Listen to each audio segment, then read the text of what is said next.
Okay, once again, B'Shem Hashem Na'aseh v'Nasliyah. We're restarting our shiur on Parashat Balak. We had some technical difficulties there with the sound. I hope that the sound is working now. Let me know if you guys can hear me. I'll wait a second to make sure everyone can hear me. We'll just recap one more time from the beginning for those that did not hear. Are we good on sound? You want to check?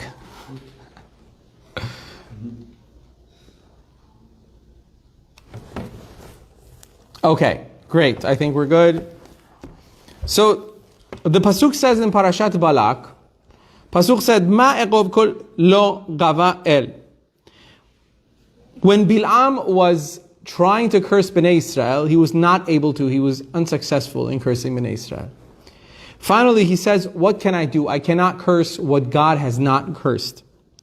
Rashi over there says, "Kishahu ra'uyim litkalel lo nitkalelu." What does Bilam mean? Why? How can I curse something that Hashem has not cursed? Rashi says he's referring to other instances where Bnei Israel were supposed to be cursed and they were not cursed. So he's saying, what was I thinking? How can I curse something that's never been cursed or is not being cursed? When? Rashi says, at the time where Bnei Israel were only the 12 tribes of Yaakov Avinu, and they were with their fathers, the 12 tribes, Dinah gets taken away by Shechem ben Hamor, and she is violated by Shechem ben Hamor. The brothers don't know about it. Yaakov Avinu hears about it. But Yaakov Avinu doesn't say anything. He wants to wait for the brothers, for his sons to come back. Afterwards, Yaakov Avinu tells the sons. And then Shimon and Levi make a decision on their own that they're going to go avenge their sister's honor and their family's honor, and they destroy the entire city of Shechem. They kill Shechem and Hamor, they kill the entire city. Later on in Parashat Vayehi, when Yaakov Avinu was on his deathbed, and he was blessing all the sons, and he was giving his last will and testament to all of his children, what does he say to Shimon and Levi? He curses their apam. He curses their anger. Notice he doesn't curse the sons. He doesn't curse Shimon and Levi. He curses their anger, not themselves. So Bilam says, how can I curse a people that can't be cursed? Even in their worst moments, their father didn't curse them.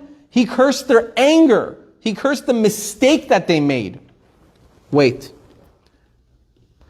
Pasuk says, Arur apam ki az. Cursed should be their anger. Now, next episode. This is still Rashi.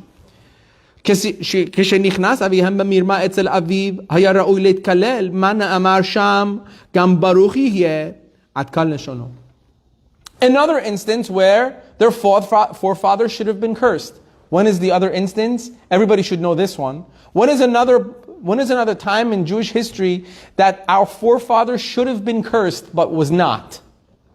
When Yaakov Avinu stole, quote unquote, the blessing of Esav. Right? He goes in and he mimics his brother, wears clothing to make him feel like his older brother Esav. Goes to Yitzchak Avinu. Now Yitzchak Avinu wanted to give the blessing to who? Esav. Was not planning to give the blessings to Yaakov Avinu. But Yaakov Avinu, under the command of his tzaddiket mother, goes in and, quote unquote again, steals the brachas. Afterwards, Yitzchak Avinu finds out that he's been tricked, so to speak. What does he say? Gam baruch yihyeh. He took the blessings and he shall be blessed. And he shall be blessed. Gam baruch yihyeh. Bilam is saying, in the times that they were supposed to be cursed, they weren't cursed. It's like they can't be cursed. How can I curse somebody that's not cursed? How can I curse a nation that cannot be cursed? Because when they deserved, so to speak, to be cursed, they weren't cursed. Now I'm going to come and curse them. Right? Claro so far? I think it's a fantastic thing to say.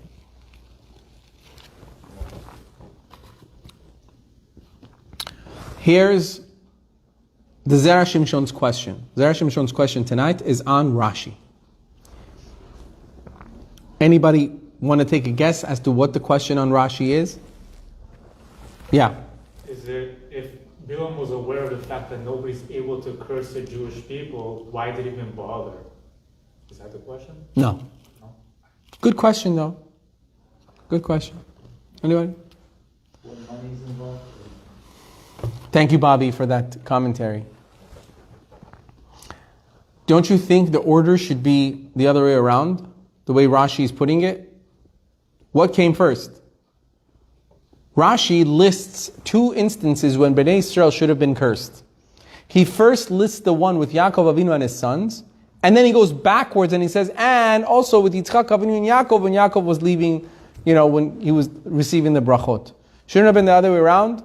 Yaakov Avinu receiving the brachot was in trickery and he should have been cursed and he wasn't.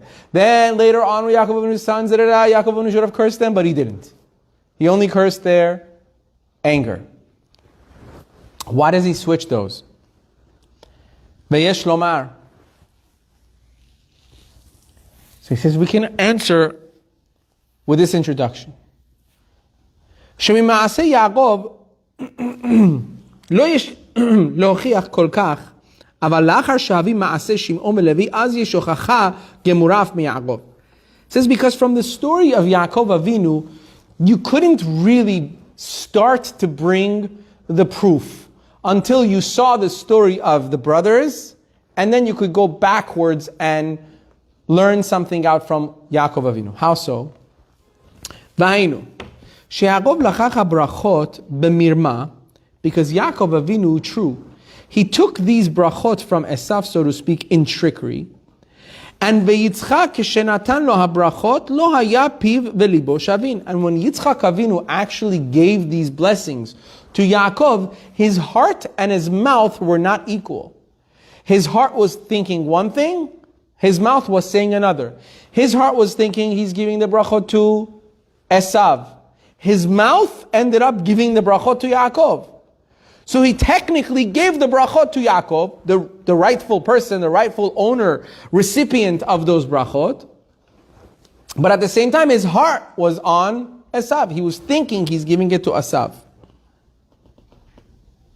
Ve'im ken, therefore, אין לנו כל כך סברה לומר שלאחר שהרגיש יצחק בעורמה של יעקב שהיה יעקב ראוי להתקלל.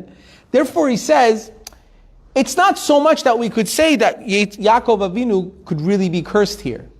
Because at the end of the day, you were the one who gave the blessings. You thought one thing, but the blessings you gave, physically, you gave it to Yaakov. So now you're going to say, because I gave you the blessings, I'm going to curse you.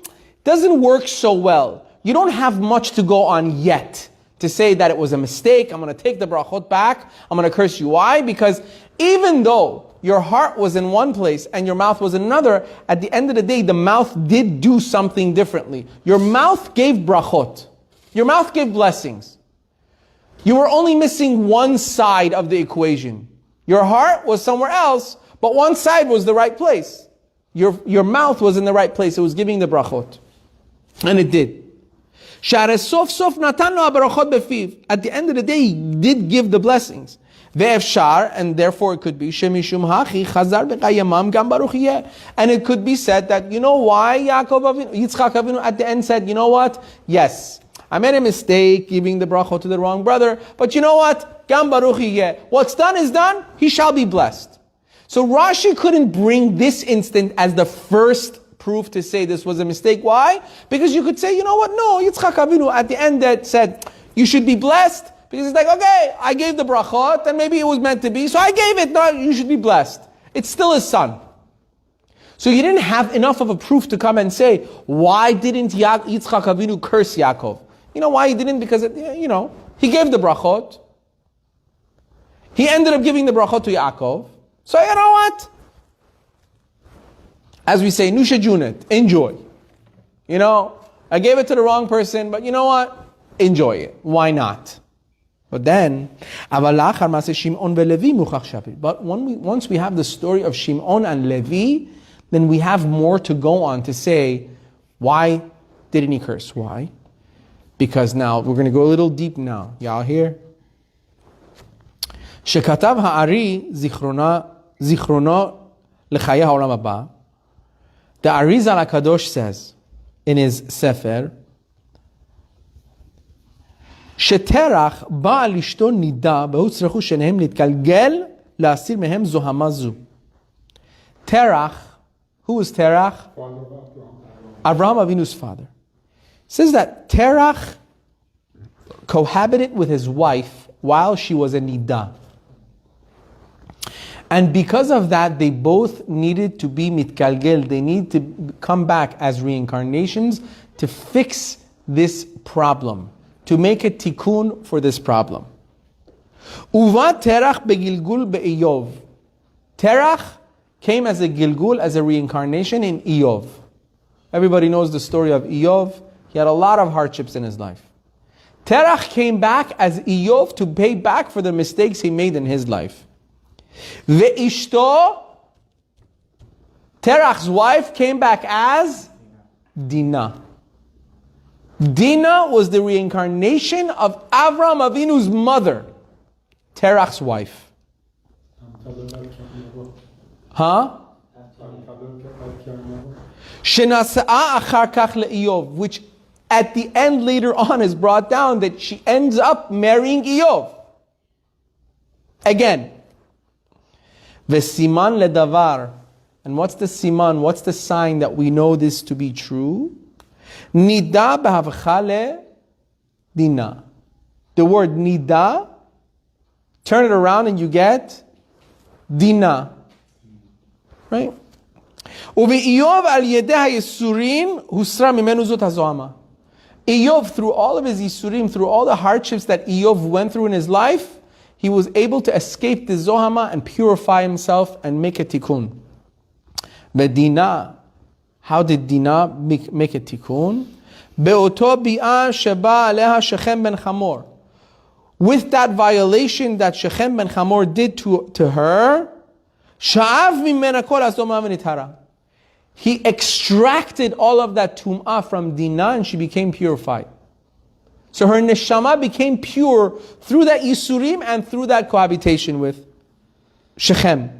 V'al ze ne'emar, and this is why it says, Batehi nidatah alav. In Vayigra, when it talks about the dinim of a nida, it says, and her nida shall be on her, just like the pasuk that says on Yom Kippur, when we send to go to Azazel, it says, and the avonot of Bnei Israel shall be alav, on it. So too here, Dinah had a tikkun. She was salvaged, so to speak, by becoming a reincarnation. Avraham Avinu's wife, Avraham Avinu's mother, Terach's wife, was reincarnated in Dinah, and that became her tikkun. Bezehu, and this is what it says in Bereshit. V'Yaakov shama ki timet Dinah bito. Yaakov heard that his daughter had become tameh through being violated from Shechem. Kelomar shama shehakol amru befihem shenitmea shelo hayu yodim hasod. Why does it say Yaakov Avinu heard that his daughter had become tameh? It says he heard that's what people were saying. But did he really believe that that's what actually happened? No. He knew something much deeper was happening here. Aval Yaakov haya yodea hasod vezehu. He knew this secret, and that's why it says vehecherish Yaakov ad boam. That's why it says Yaakov didn't do anything. Yaakov didn't do anything. He waited until his sons come from the field. Why does that matter? This is really interesting. He didn't want to tell anybody but his own children. Vati Shapir, and this makes sense.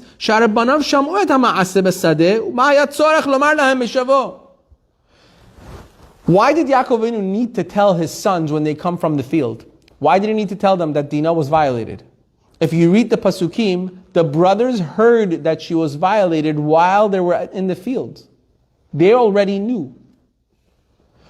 Why does it say that when they came home, Yaakov Avinu told them what happened to Dinah? They already know. What is he telling them? What news is he breaking to them? They came home because they heard of it. So what was news? What was Yaakov Avinu really telling them? Oh, Ela. In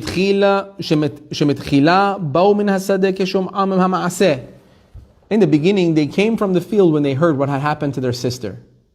They were upset about it. Then Yaakov Avinu sat them down and told them the secret. Told them, listen, nothing bad actually has happened here. There was a tikkun that needed to be done, and the tikkun was done. So really, yes, it seems awful in the eyes of everyone, but really, she has been salvaged. She has made a tikkun. It's perfect. It's perfect. So there's no need to be going crazy right now. No anger needed, nothing. However, they still became very upset because they said such a thing shouldn't happen. If we don't do anything, they're going to think, they're not going to know that we know a secret. They're going to say, oh, go and take advantage of any of Bnei Israel's children. No one's going to do anything about it. You're just to be toyed around with. So it's still not right. We know the secret. They don't know it. Everybody else doesn't know it. That's why there's an extra word, Beisrael Nevala. They didn't have to say that. They should have said, like, such things are not done. You shouldn't do this. It shouldn't have happened. They were talking about the next generations that come along that are not going to know the secret. What are they going to say? Imagine if nothing would have happened. Us reading Torah also would have been like, that's it. Dinah gets violated and just Yaakov Avinu turns a cheek and walks away and everybody just walks away. It just goes to show that there's a lot that we don't know about the Torah. There's a lot that we don't know about the Avot. There's a lot that we don't know about Moshe Rabbeinu. There's a lot that we don't know about anything. A lot of things that were happening that we don't know.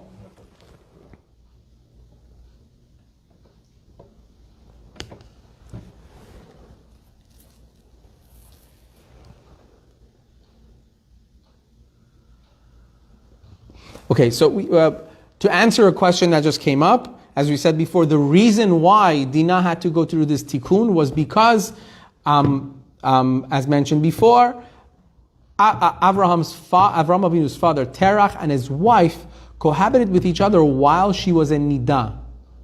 And because while she was in Nidah they cohabited, this made it was a mechatrek for them, a tum'ah for them that needed to be cleansed, especially since they were Avraham Avinu's parents. Therefore, they had to come back as Dinah, and Terach had to come back as Iyov, and through the suffering that they went through, they made a tikkun for it. Hope that's answering your question. Bezehu, okay.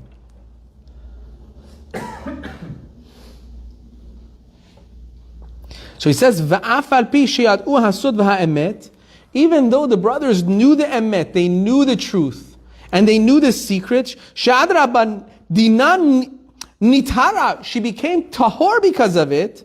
Im kol zeh chara lahem ma she'omrim ha'olam. With all of that, they became very upset as to what people will say. I always had this question. You know, like, you would hear these things being said by people today's day and age, right? Like, oh, it's the honor of the family, da, da, da. But it always kind of like, it was a question in my mind as to why Dinah's brothers reacted this way. These tzaddikim, you know? They were talking like, come on, these things aren't done. Our family shouldn't be going through this. You don't see that in the entire Torah, them reacting this way towards anything else. Family honor, this and that. It's not so, it's modern talk. It's not old talk with chachamim. This is not how these tzaddikim would speak. Now it makes a lot more sense. What they're really saying is, look, later generations are not going to know. They're not going to know the sod. They're not going to know the secret. They're not going to know about the gilgulim. And they're not going to... all they're going to say is what? Yaakov Avinu's daughter was taken advantage of, and no one did anything about it. And that's embarrassing for the house of Yaakov Avinu, for the house of Israel. That's embarrassing. For a woman, for a daughter of such a household to be violated and no one does anything about it, that can't work. That's how they felt.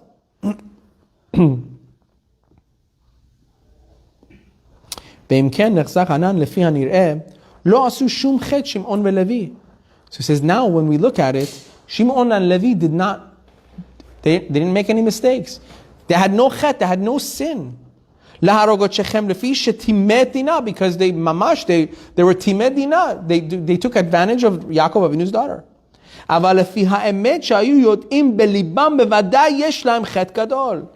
However, now that you know the deep secrets, they did have a sin. To begin with, you would say, of course, they avenged their father's honor, they avenged their sister's honor. So what was Yaakov Avinu so upset about? Yaakov Avinu got upset. Why? He said, because you knew the secret. You knew that really nothing bad has happened here. You knew, in fact, that this was salvation for your sister. And you still acted upon your anger. That's why he cursed their anger. See, we learned this week also, in halakha, when a person lies, but when you're lying for the truth, it's not really a lie. If the outcome of what you're doing is going to be emet, then you're not really lying. Yaakov Avinu's trickery wasn't really trickery, because the outcome of it was the emet. The emet was that he's the firstborn and he needs to get it. He needs to get the brachot. So the future of it was the emet. Right now, it needed to happen this way because that's the only way it would happen. So is that really considered trickery? No, because he did it for the outcome, which would be shalom and emet. We go after the outcome. What is the outcome? Is the outcome going to be sheker? Is the outcome going to be emet? Or is it going to be sheker? If the outcome is emet, then it's not a lie. We had an example this week in shul. I brought up a scenario, right? A guy kept going home every night after 12, 13-hour shifts at work, and his dinner wasn't ready, right? And every night he was very upset. Sometimes he had to wait an hour for his wife to cook something for him to eat, to prepare something.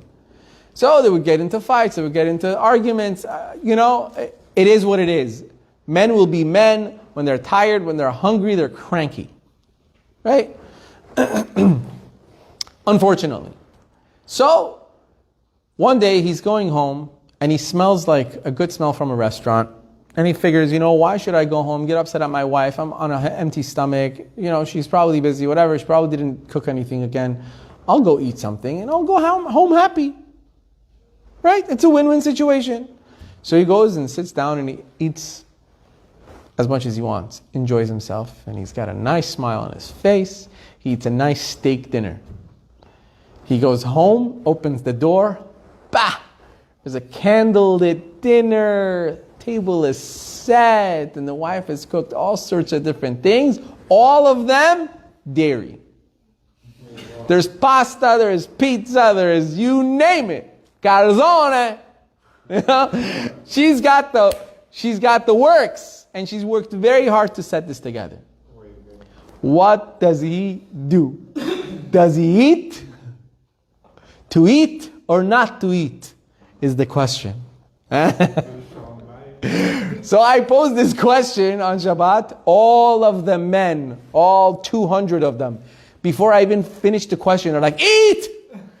Eat! Because a lot of men feel that it's sakanat nefashot. It's a life-threatening situation here. God forbid, right? But the story doesn't end there. He ends up eating. He ends up eating the meal, even though he hadn't waited 6 hours after his meat meal, right? But Rav Zilberstein Paskin, that was a mistake, because there was other things he could do. What was it? Said he could have lied, and he could have said that at work somebody had a yahrzeit and they brought I don't know, mini hot dogs for a bracha, and I took one and I made a bracha and I ate meat. You know? He's lying? Yes. But the lie is for what? It's for truth. It's for emet. Why? Because he's bringing shalom. And shalom is the truth. Because the outcome of what you want is emet. You're trying to lie in order to bring emet, to bring shalom into the home. That you're allowed to do, because that's the outcome. So here also, they knew the outcome. They knew that what had happened was truly the emet. That was truth. Yaakov Avinu also, with his father taking the brachot, he wasn't really lying. That was the emet. It wasn't out yet, but that was the emet. Therefore, Yitzchak Avinu, this is another Parashat, therefore Yitzchak Avinu didn't curse him. Gam Baruch here. Because he realized, this is the emet. If he received the brachot, that means he meant to get the brachot. That means altogether he never lied, he never used trickery. He was supposed to get it to begin with. Right?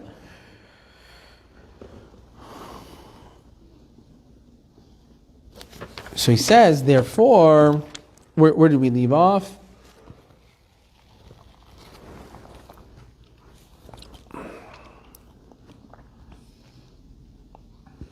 So he says, if we look at it, we would seem to think Shimon and Levi never sinned. But really, truthfully, because they knew the secret that what had happened was supposed to happen, then they did make a mistake. Then it was no longer emet. They were not really after the emet. It was vengeance. Because the emet had already happened. Truth had already happened. She was saved. She was spiritually saved. Her neshama was spiritually saved through it. So now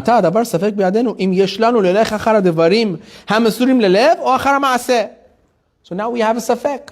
Do we go after what our hearts know, or do we go after the actions? From what we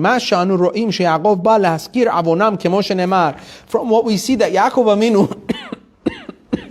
Yaakov Avinu cursed their actions because they knew the secret. Besodam al tavo, ki ba'apam hargu ish, because they killed people through their anger. Shema mina sheyesh lahem avon. We learn from here that they actually did sin. Velama yesh lahem avon lefi she'alchu achar advarim hani'im la'ayin. V'adraba haya lahem lelech achar advarim hamisurim lelev. Why did they sin? Because they went after things that seemed to the eye and not to the heart. They went after, but what does it look like? Everyone's going to see that our sister was this, and what seems to the eye is what's wrong. We have to take vengeance on our sister because it looks bad. Yaakov was telling them, you made a mistake. You should have gone after the emet. The emet is emet whether you see it or not. You knew the emet in your hearts. You went after sheker. You went after falsehood. What you saw, what other people will see, who cares? It's sheker. It doesn't matter. They're going to think that we don't care about our daughters. Who cares what they think? It's sheker. You knew the emet. I told you the truth. You should have followed your heart that knew the truth. Bezo shekatav Rashi, and this is why Rashi says, Kishezkir avihem et abonam. It says, because Rashi says over there, when Yaakov Avinu, their father, remembered their sin.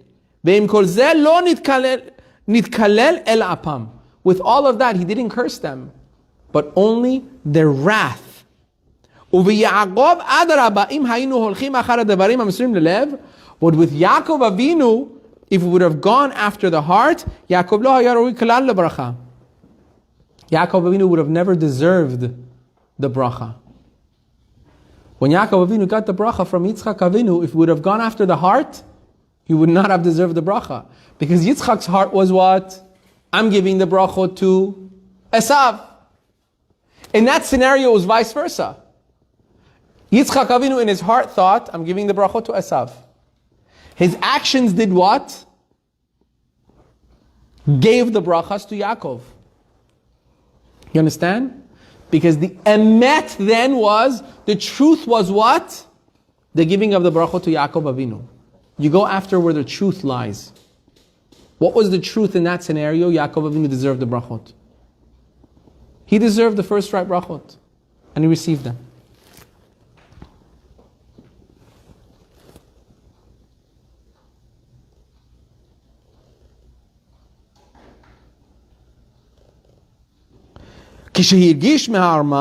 Therefore, when Yitzchak Avinu felt that the trickery of Yaakov, he should have really cursed him. But he didn't. So